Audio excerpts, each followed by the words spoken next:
Hello everybody.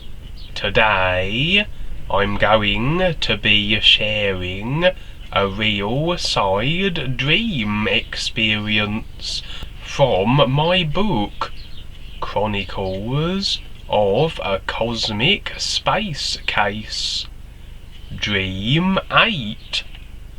The Island of Faceless Animals.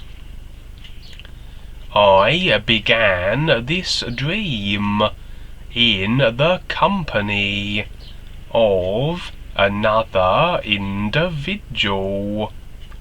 We had an objective, and this was to get as far as possible across an island, and preferably beyond it. This would not be an easy undertaking, for challenges and obstacles littered our path. The obstacles came in the form of animals, and as is generally the case in these experiences, yes, they saw fit to attack us, almost as though defending the goal we were attempting to reach. Curiously enough, we seemed to have energy bars. I don't mean those carbohydrate replenishing snacks, but more along the lines of that which you might find in a computer game, where, as your character takes damage, the life bar is diminished until it's depleted. Then it's game over. This energy meter was not so much seen, but more like I had the impression of its presence. As the animals attacked, my associate and I sustained damage, and our energy bars were compromised. It seemed the energy bars were limited, so we had a sense of urgency. We were more evading the animals as best as we were able, rather than engage them in energy-sapping combat.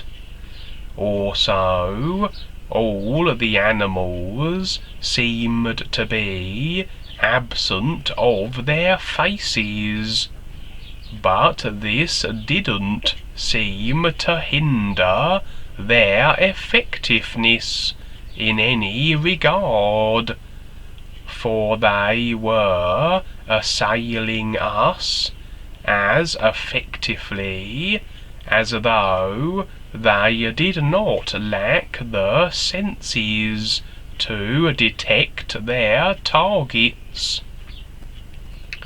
We made it to the top of a hill. Our energy bars were perilously close to empty, and so we produced large leaves from our backpacks and used them as one might a parachute.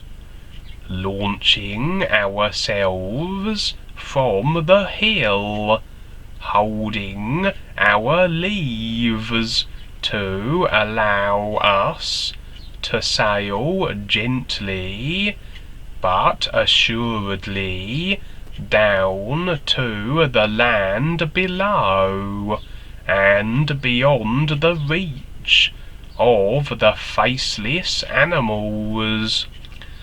I was attempting to leaf parachute as far across the island as possible, but was only able to gain so much ground.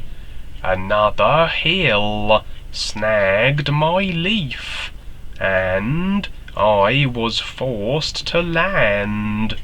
But now my companion was nowhere to be seen.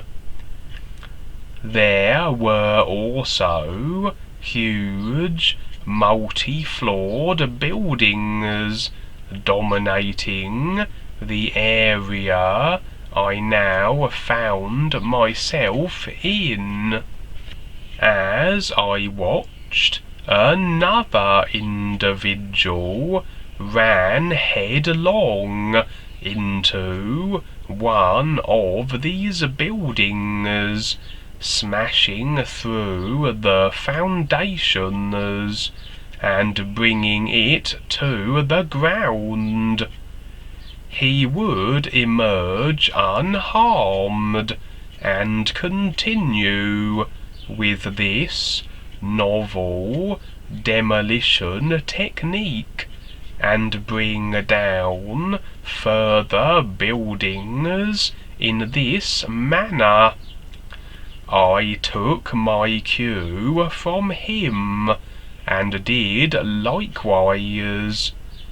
It was rather entertaining to race around the foundations, cause damage to the point where the building could no longer remain erect, and jump clear of the destruction before it collapsed. Very satisfying indeed, although there seemed to be a risk.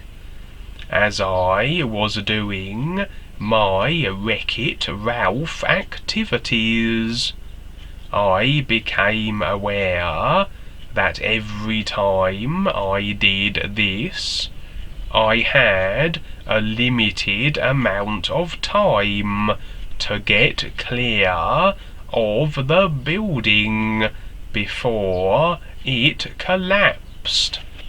It could become a bit disorientating within the collapsing debris, and should I take a wrong turn, I would be caught in the building. A little like earlier in the island, I had now the impression of another meter, an air meter, which was depleting the moment the buildings began to fall.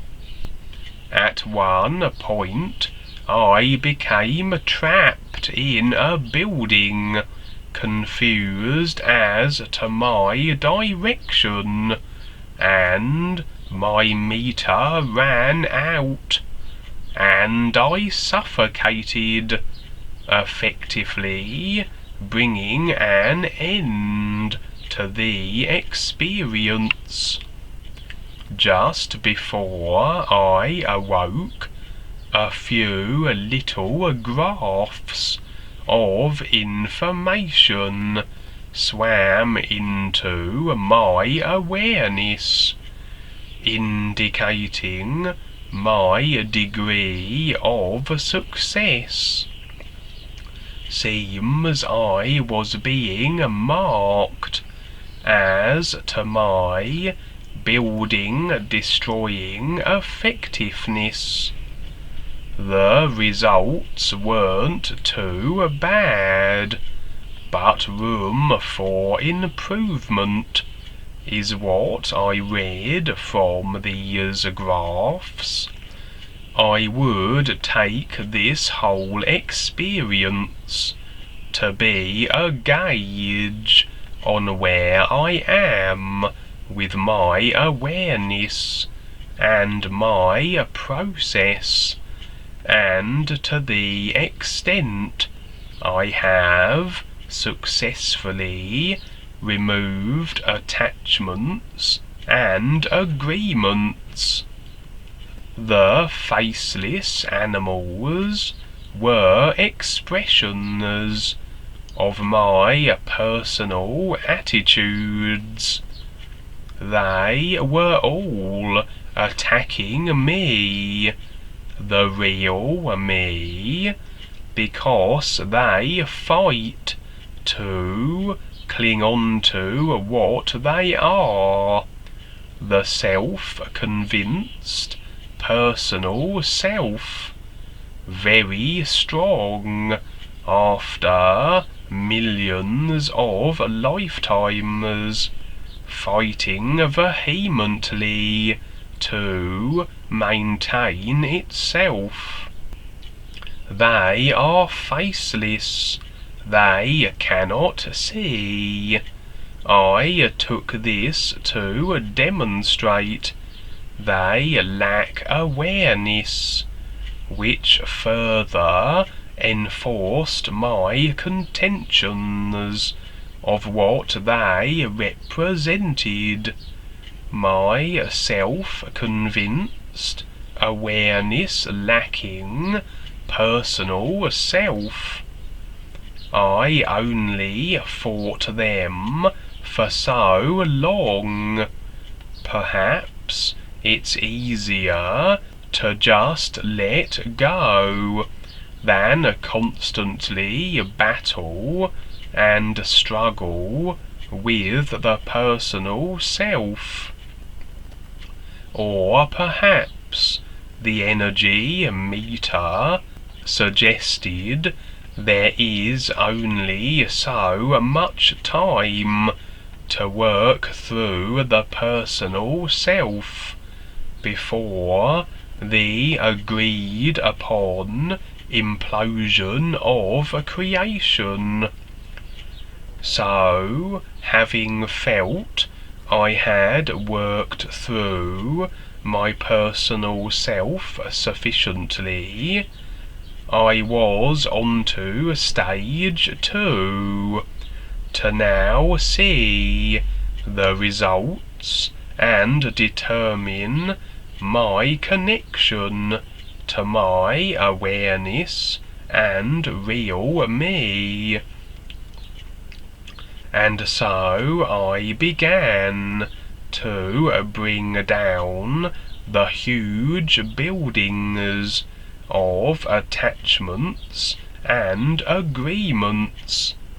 The individual I saw doing this prior to my attempts, I feel was a guide, showing me this next step. For in a dream I had before, Rebazar destroyed a building that represented one of my attachments, and so the logical progression is to then be able to more readily do it myself, with a little nudge of encouragement and know-how that the guide in this dream provided, as he seemed so remarkably adept at building or attachment agreement destroying. And I did okay up to a point, then got a little unstuck, and this indicated then a few more stubborn agreements that require a little more work, and a final examination grading at the end to reveal how well I had performed through the graphs I was shown. Dwayne provides a view. The biggest thing is getting through the personal self, and this is where the world has been indoctrinated into accepting knowledge as something that it's not, and it's created knowledge. Everything here is created. We use it as a reference, but it's not the reality, and what you're experiencing, seeing, and understanding, that's the reality to face. You utilize the knowledge, but the knowledge is not the reality.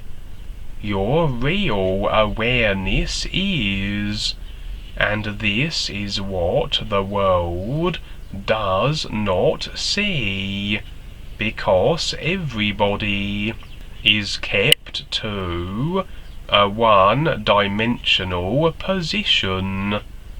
There's always the challenge here, while we're in creation.